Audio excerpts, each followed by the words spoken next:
Halo guys, welcome back to my YouTube channel. Dimana di video aku kali ini mungkin akan berbeda sama video sebelumnya.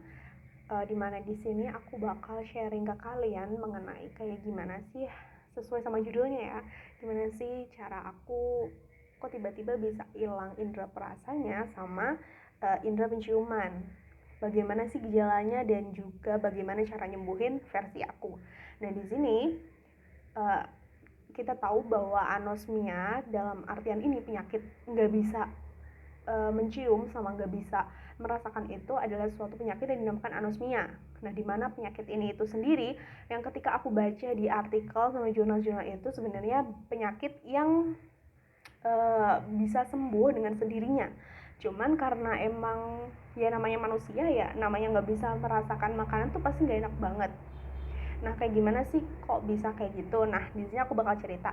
Awal mulanya pada saat itu aku flu biasa nih, kayak flu pada umumnya. Terus flu-nya tuh makin parah gitu kan. Terus akhirnya aku demam pada hari itu satu malam.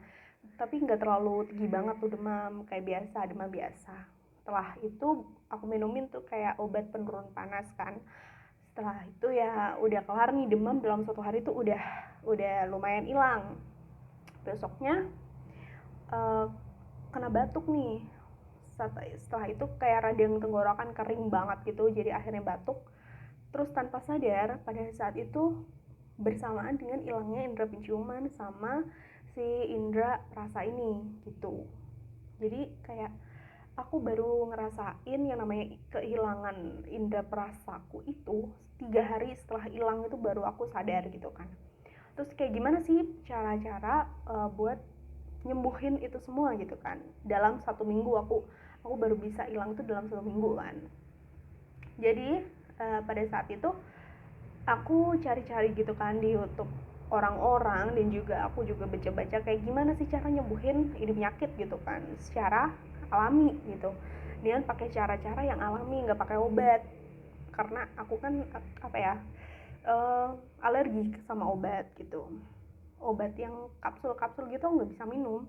Terus abis itu aku lihat-lihat, oh nemu nih suatu bahan yang bisa bikin si anosmia itu hilang.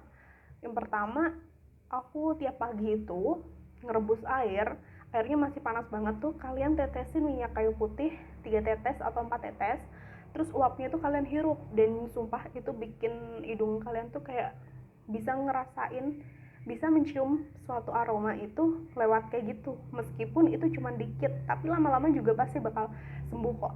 Terus habis itu aku juga ngikutin saran dari YouTuber juga, kayak minum rebusan daun serai sama jahe yang digeprek.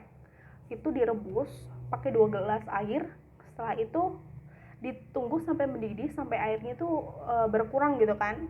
Terus dikasih madu. Aku minum itu tiap hari, sehari bisa 3 kali kalau minum. Dan pada saat itu kan lidah aku jadi kebas gitu kan, jadi kayak sakit gara-gara minum itu. Nggak tahu sih gara-gara apa, cuman karena menurut aku gara-gara itu jadi aku berhenti minum itu, dan aku cuman minum rebusan serai doang dan sembuh gitu. Terus jangan lupa lebih sering-sering menghirup si minyak kayu putih secara langsung pun juga nggak apa-apa, kayak diginiin doang tuh nggak apa-apa gitu. Jadi ya dalam 1 minggu aku bisa sembuh, cuman ya sembuhnya itu perlahan-lahan. Kayak misalkan aroma makanan tuh kecium dalam 1 hari, besoknya enggak, terus besoknya lagi kecium, dan indera perasanya pun juga kayak gitu. Jadi ya tetap sabar dan tetap semangat buat kalian semua yang mengalami anosmia untuk sekarang ini. Dan ini bukan penyakit yang katanya bukan penyakit yang berbahaya, cuman penyakit ini tuh emang ada di Indonesia. Karena pada saat itu aku juga takut, karena kan si corona ini kan tanda-tandanya tuh kayak gitu, demam, flu, batuk. Terus ada yang ciri-ciri terbarunya adalah hilangnya indera perasa gitu kan. Jadi aku takut. Terus ya udah aku cari-cari di jurnal, di YouTube gitu-gitu, ternyata emang banyak banget yang udah kena. Dan ya udah sebisa mungkin ya udah kalian segera obatin pakai cara-cara aku yang kemungkinan kalian juga bakal sembuh. Semangat buat kita semua. Bye bye.